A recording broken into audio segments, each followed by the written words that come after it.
Welcome to this explainer. Today we're diving into a genuinely fascinating ideological framework from Guy Zhufeng, the founder of Lifechanyuan. What makes his worldview so intriguing is how it balances two completely opposite extremes. On one hand, you have this profound, almost crushing sense of earthly humility. But on the other, a soaring, monumental spiritual ambition. We're going to unpack exactly how these two concepts coexist and drive the beliefs of his followers. So let's get right into it. We're starting off with this incredibly striking metaphor straight from Guy Zhufeng's writings. He says, "I am but a blade of grass, eaten by sheep, trampled by horses, and stepped on by passers-by." Take a second to really picture that. In a world that's constantly shouting at us to stand out, to be the absolute tallest tree in the forest, his philosophy anchors itself in a deep sense of earthly insignificance. But here's the catch. It's not just about being small. It's about resilience. Because that little blade of grass, it still rises right back up to grow green leaves after being trampled. And this metaphor actually leads us right into the central question of his philosophy. It challenges us to completely reevaluate what makes a life well lived. I mean, if being great, powerful, or famous isn't the ultimate goal, then how on earth do we measure the value of our existence? Are we supposed to chase greatness? Or is there some hidden power in absolute, total humility? Which brings us to Section 1. The power of humility, finding reverence in the ordinary. To really grasp this, we have to look at the stark contrast between what society deems successful and the pure, unassuming qualities that Guy Zhufeng actually reveres. Think about it. Society is always telling us to chase wealth, power, fame, and these grand, earth-shattering ideals. But Guy Zhufeng, he looks right past all of that. He writes that the people he truly respects are the ones with no backing, no prestigious education. Instead, their faces just reveal sincerity, earnestness, and quiet endurance. They're the ones who simply listen while everyone else is confidently boasting. He brilliantly illustrates this with what he sees as the cyclical, kind of unexamined nature of ordinary existence. In his writings, Guy Zhufeng details a super simple conversation with an ordinary worker. It goes like this. Why do you herd sheep? To marry a wife. Why marry? To have children. Why have children? To herd sheep. Now, society might look at that simple loop and call it uninspired, but Guy Zhufeng actually praises it.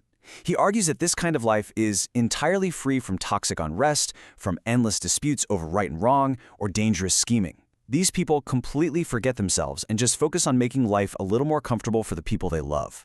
So the crucial takeaway here is that for Guy Zhufeng, being absolutely aware of your own limitations isn't a weakness at all. It's actually a profound strength. Because these individuals are aware of their ignorance, they revere heaven. They literally stand in awe of the divine. Knowing their own smallness, they cherish the flowers and the grass. This humility translates directly into a deep respect for nature, for the law, and for learning. They never issue arrogant orders. They always speak with absolute humility. And he absolutely doesn't just preach this to others, he applies this exact same standard to himself. He posits that you only understand your true identity when you completely shed your ego. He actually writes, "I, Guy Zhufeng, once thought myself remarkable. But who am I, really? I'm nothing." It's only when he embraces the identity of that trampled blade of grass by the roadside that he feels he truly understands his place in the universe. Let's shift gears to Section 2, the spirit of Tang Monk, the relentless pursuit of ultimate truth. Now, if earthly life requires us to be as humble and unremarkable as a blade of grass, ultimate spiritual ambition looks completely different. This brings us to Guy Zhufeng's interpretation of Tang Monk. We are shifting our paradigm entirely here, from quiet earthly endurance to a monumental, fearless spiritual undertaking. In the Lifechanyuan framework, Tang Monk isn't just a historical or literary figure, he is described as the absolute embodiment of truth. Guy Zhufeng calls him the brightest grain of gold shining among the vast sands of humanity, a spiritual treasure granted to guide the rest of us. To put this ultimate dedication into perspective, Guy Zhufeng quantifies Tang Monk's spiritual awakening through some truly staggering feats. Over 19 years, Tang Monk journeyed on foot for more than 15,000 miles. He translated 74 volumes of scriptures and authored 12 more of his own. Guy Zhufeng uses these immense physical and intellectual achievements to show us exactly what it looks like to relentlessly pursue the mysteries of life. Tang Monk wasn't out there chasing wealth or glory. He walked thousands of miles purely to uncover the ultimate meaning of existence.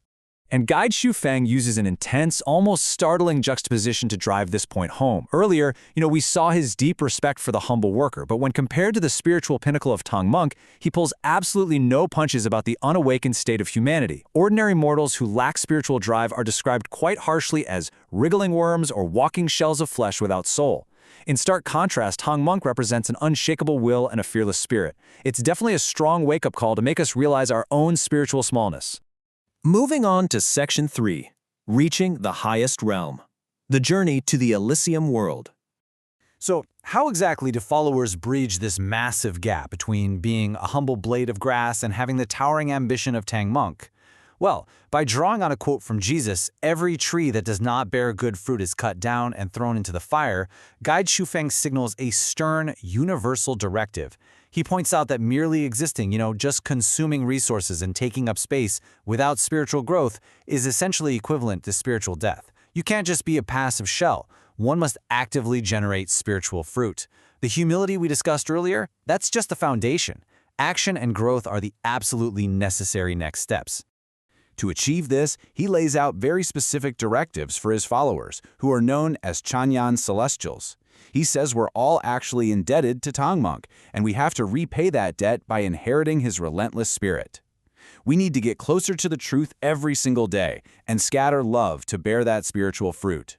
He poses a great question. What does it matter if our food is plain or our shelter is humble? If a person lives with absolute clarity, dignity, and a pure heart, they can completely overcome the fear of death. Why? Because their soul is finally awake.